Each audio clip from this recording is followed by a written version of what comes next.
antes y un después. Un antes y un después. Que debemos experimentarlos todos en nuestra vida. Así es. Yo le invito a ponernos en pie, oramos la palabra del Señor. Hechos de los Apóstoles, capítulo 17, versículo 30 y versículo 31. Hechos, el libro de los Hechos, capítulo 17, versos 30 y 31.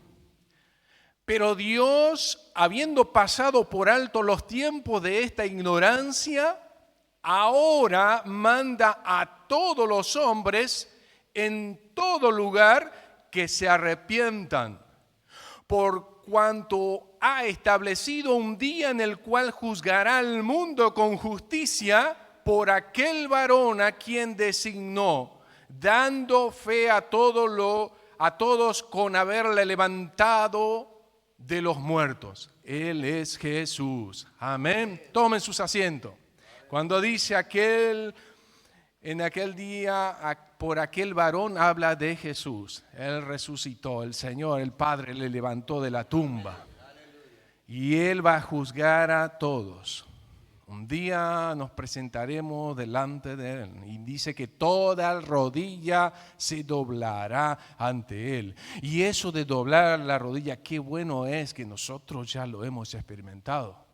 Si usted no se arrodilló ante el Señor, hizo arrodillar no solamente físicamente de rodilla, sino el corazón, entregar su vida a Él. Eso significa arrodillarnos ante el Rey y Señor de señores, el Rey de reyes y Señor de señores, el dador de la vida. Y en esta noche yo he escrito algo que decía antes y un después en cada ser humano.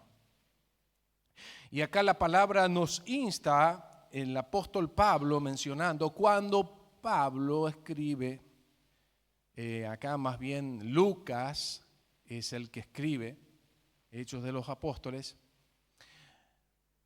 En el segundo viaje misionero de Pablo, ahí por Europa, aparece por Grecia y Tesalónica, Berea, y le deja a Timoteo, a Silas y a Timoteo, y después le dice, les espero allá en Atenas.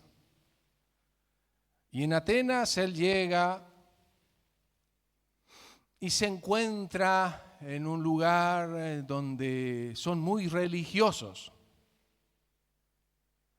Y los atenienses eran personas que querían descubrir, los griegos querían descubrir cosas nuevas. Y viene Pablo y ve que hay muchos altares y mencionan los nombres de muchos dioses y diosas. Y entre todos esos altares decía uno al Dios no conocido. Es donde Pablo aprovecha y menciona ese Dios no conocido, ese es al que yo predico. Y entonces empezó a hablarles y diciendo de que Dios no necesita un templo, Él no habita en templo hecho de manos humanas. Y no le podemos dibujar a Dios, por eso nosotros tenemos una gran bendición. Algunos no pueden entender cómo nosotros creemos en un Dios que no vemos, pero es que Dios vive en nosotros. Esa es la gran diferencia. No le podemos hacer un muñequito y decir, este es Jesús, con mármol, con madera. No necesitamos, porque no podemos. Dios es Dios. Todo lo que somos, todo lo que hay, el cielo, la tierra, todas las cosas que en ello hay, es formado por Él, lo creó Él. ¿Cómo vamos a hacer algo semejante a Él? O sea, imposible, la palabra lo dice, simplificando lo que decía anteriormente a estos versículos. Pero lo importante, que cuando hemos leído ahí, dice que Él no está lejos de ninguno de nosotros. Pablo le dice y habla de Jesús, y algunos creyeron y algunos no creyeron. Y cuando le habló que Jesús resucitó, ellos dijeron, esto es un palabrero. Y ahí es donde Pablo dice, pero Dios, habiendo pasado por alto los tiempos de esta ignorancia. Por eso Dios nos sigue amando, le sigue amando la humanidad. Como decía el hermano, porque de tal manera amó Dios al mundo que ha dado a su Hijo unigénito para que todo aquel que cree en Él no se pierda, mas tenga vida eterna. Y mientras me venía a la mente y disfrutaba en la presencia de Dios, anoté algo, porque uno a veces quiere memorizar y no memoriza todo. No sé, a usted capaz que sí, pero a mí me cuesta. Entonces escribí lo que venía a mi mente, decía, para que esto suceda, para que haya un antes, un después, para que esto suceda debe haber un cambio en nuestra vida. Eso es a través de un arrepentimiento, reconociendo que estamos equivocados, estamos en error, que estamos perdidos, que esa manera no llegamos a buen puerto, de esa manera no llegamos a buen puerto si no cambiamos el rumbo. Debe haber un cambio en nuestra vida, no podemos seguir igual. Pensamos que estamos bien, pero no. Cuando somos sinceros con nosotros mismos y nos presentamos con nuestra realidad delante de Dios, nos damos cuenta que debemos cambiar. Si no aceptamos ese cambio, seguiremos en ese mismo estado, perdidos en nuestros delitos y pecados, lejos de Dios. La palabra lo dice. Por un hombre allá al comienzo desobedeció a Dios y todos cargamos con esa herencia. Adán pecó y toda la raza humana pecó. Venimos a este mundo cargando el pecado. Tuve una experiencia maravillosa esos días porque he paseado, fui a otro lugar, disfrutar en familia y en la mesa una prima me dice, bueno, antes que empiecen a comer, Claudio es religioso y va a orar. Bueno, algo así va a ser, va a dar gracias por los alimentos. Y bueno, es una bendición, porque uno, sepa una cosa, que cuando uno tiene al Señor, uno tiene ese anhelo de en cualquier momento que te busquen. No sé si para buscar pleito, pero que te busquen. Y es ahí donde empecé a agradecer por los alimentos y está, listo, perfecto. Había uno que era del ministerio del Consejo de Educación, que era ya jubilado, gente profesional, todo, y estaba mi tía enfrente y yo he sentido en el espíritu que había un espíritu contrario ahí y utilizó a ella para decirme algo. Pero comenzó con la historia, que se cuenta la historia de San Martín, de Belgrano, que estudiamos en la escuela, todo, y cada cual tiene su forma de contar la historia. La política es así, cada cual tira para su molino. Y entonces, y va que dice, y también la Biblia. Y me apuntó así, yo sentí, pero esto vino del enemigo así. Usó a ella para decir así. Y la Biblia también escribieron de cualquier manera. Y ahí, ¿para qué? Es como Pablo dice, me enardecía cuando ve en Atenas la idolatría que había eso. Me vino este pasaje también, me quemó por dentro. Es como que uno tiene el celo del Señor. ¿Cómo me va a decir eso? Pero sí que con mansedumbre, por supuesto. No voy a saltar. Pero es una puerta abierta que decía, no, la Biblia no. Y ahí empecé. Pero en segundos, una cuestión de segundos. No digo, porque es más, lo que dice la Biblia, los acontecimientos que pasaron y todo eso, la ciencia lo certifica, es segura.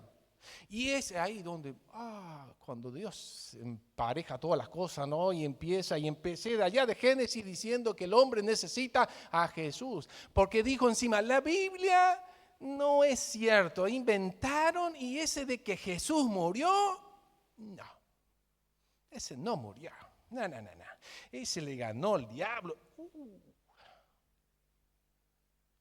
Y así, eso es lo que el diablo quiere. Eso es lo que dijeron, no resucitó. Hasta hoy siguen. Y es ahí donde empecé y dije, todos somos pecadores, necesitamos el arrepentimiento, necesitamos el perdón de Dios. Jesús para eso vino, murió, sí murió. Pero ¿por qué murió? Para pagar el precio, porque nosotros no éramos capacitados y nunca lo seremos, no tenemos la altura de nada porque somos pecadores, no podemos pagar. Antes en la antigüedad dice que mataban un animal y con la sangre cubrían el pecado, y por eso tuvo que derramar Jesús esa sangre. Él era puro, era santo, era el único que tenía el poder para pagar nuestros pecados. Y todos nosotros, todos nosotros, y toda la mesa ahí, todo, no sé qué. Y saben que después me dijeron de todo cuando yo me fui. Son segundos porque el tío ya saltó y dijo, bueno, dejen de hablar, paren, vamos a comer. Y sí, ahí ya, listo, pero ya es suficiente para que la semilla de la palabra trabaje. Después el Señor se encarga de trabajar.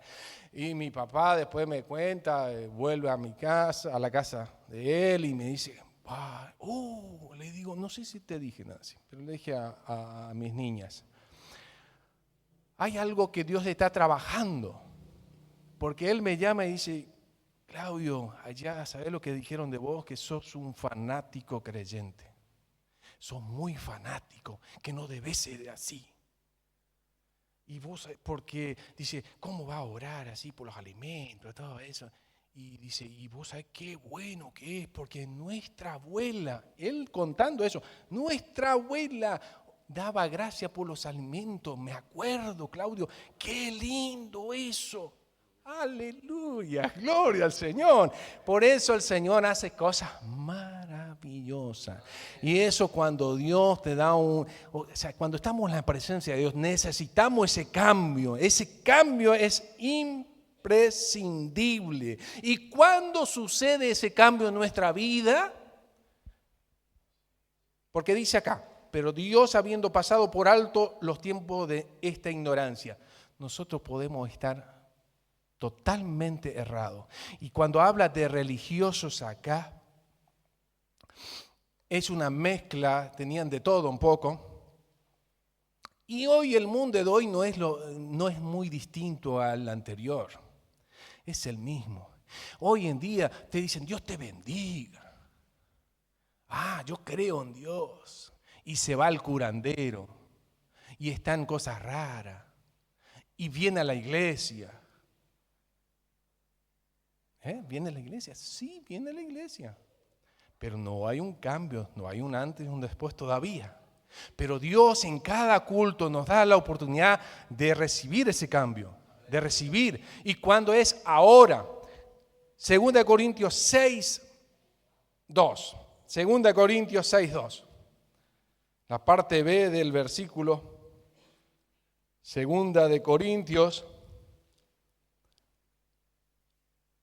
dice así.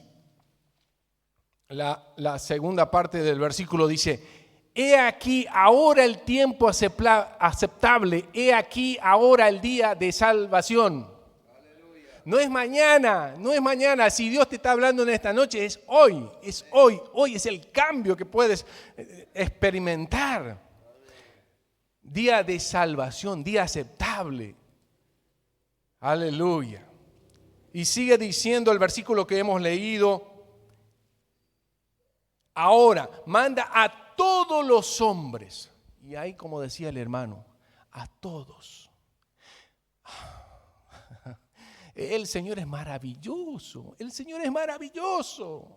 Él no se detiene tiene a un sector, a una persona. En este caso le estaba diciendo a los de Atenas, Pablo le está hablando a los de Atenas, pero acá dice a todos los hombres, y eso a todos los hombres nos incluye, a todos los seres humanos, a todos nosotros que estamos en esta noche, en todo el mundo, esa palabra que dice, nos manda a todos los hombres. Y ese versículo conocido en Primera de Timoteo 2:4. Esa experiencia, todos pueden experimentarlo. Ese cambio, el antes y el después, todos. Dice, el cual quiere, el Señor quiere que todos los hombres sean salvos y vengan al conocimiento de la verdad. Aleluya, aleluya. Dios nos ama tanto que quiere que todos procedamos al arrepentimiento. En todo lugar, dice el versículo, que se arrepientan. Aleluya. Y sabe que el versículo siguiente que estamos leyendo en Primera de Timoteo 2:4, el siguiente. ¿Cómo somos salvos? Es a través de Cristo. El único y suficiente Salvador es Jesucristo. El único que intercede ante el Padre es Jesucristo. No es el muñequito, no es la Virgen, no es nadie, solamente el Hijo de Dios, porque hay un solo Dios y un solo mediador entre Dios y los hombres, Jesucristo, hombre. Él es el que nos ayuda, Él es el que nos transforma, Él es el que nos permite tener la experiencia del ayer y el del hoy, el del mañana. O sea, el antes y el después. Eso Él hace la transformación. Es el único que puede hacer en nuestra vida. Aleluya, aleluya, aleluya. ¿Y sabe qué? Llegamos a ser nuevas criaturas. Cuando uno tiene esa experiencia a través del arrepentimiento, cuando reconocemos nuestra miseria. ¿Y cuándo reconocemos nuestra miseria? Cuando vamos a la palabra de Dios, cuando nos encontramos ante el mensaje del Evangelio. Cuando Pablo estaba ahí, y eso no quiere decir que todos acepten el mensaje, no, porque en Atenas muchos aceptaron, pero muchos rechazaron, y así siguió la persecución de los primeros cristianos. No todos no todos quieren, pero el mensaje de salvación es para todos. No todos quieren ser salvos, pero Dios quiere que sean todos salvos. Aleluya, Dios quiere que tú seas salvo. Y quiere que sea una nueva criatura. Cuando nosotros somos nacidos de nuevo, regenerados, tenemos esa experiencia con Dios, reconociendo que somos pecadores, somos nueva criatura. 2 Corintios 5:17, un versículo muy conocido. De modo, si alguno está en Cristo, de modo nueva criatura es. Las cosas viejas pasaron, he aquí, todas son hechas nuevas. 2 Corintios capítulo 5, verso 17. Vamos a leer todo juntos. De modo que si alguno está en Cristo, nueva criatura es. Las cosas viejas pasaron. Y aquí todas son hechas nuevas. Aleluya. Alabado sea el Señor. El Señor en esta noche te dice, yo te amo. Yo quiero que cambies de vida, que seas una nueva criatura. Las cosas viejas pasaron. Si tienes una mezcla de todo, tienes religión, tienes otras cosas raras que a Dios no le agrada, en esta noche es una noche de cambio, una noche de renacer, una noche de nacer de nuevo por el poder de la palabra del Señor, a través del Espíritu Santo. Nos ponemos en pie y oramos al Señor. Aleluya.